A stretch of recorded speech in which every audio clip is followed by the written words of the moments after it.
Dedim bilirsiniz ben de bir taraftan bakarım sizin çalışmanıza da bana öyle gelir nasıl benzerlik ben gördüm Mikhail Çekir'in yaşamasını. Mikhail Çekir de pek çok çevirdi kilise kağıtlarını Gagavuz diline. Mikhail Çekir başladı çıkarma gazeteyi Hakikatin Sesi hangisini bu adda gazete çıkardınız sonra siz de. O da araştırdı bizim historiyamızı. Siz kilise historiyasını daha çok araştırdınız.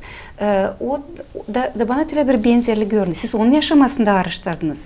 Acaba o size bir örnek mi oldu yaşamanızda? Elbet ki ben açan başladım meraklanma, ilgi gösterme çevirilere, dua çevirmeye Gagavuz diline başka. Evangeliyi hazırlardık o zaman. Ben yoktu nasıl Mikhail Çekir'in yaşamasını araştırmadan, görmeden alayım onun çevirilerini de kullanayım. Necdini onları anlamaya değil lazım, öğrenmeye daha genişten. Onun öyle başladım bu işe. Elbette oldu bana bir örnek. Neçindiğine o zamanlar Gagavuzların arasında ilk kişi, bir kişi var önce söyleme çok yıllar 50, 60, 80 yıl içinde o zamanlar başka öyle kişi çıkmamış. İkinci Mikhail Çekir çıkmamış. O ne ekmiş, ne tohumları onlar sonra çıkmışlar.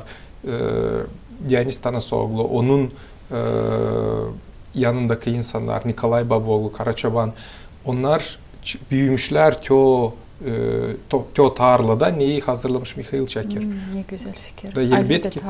Elbette ki o bana dine her kere örnekti.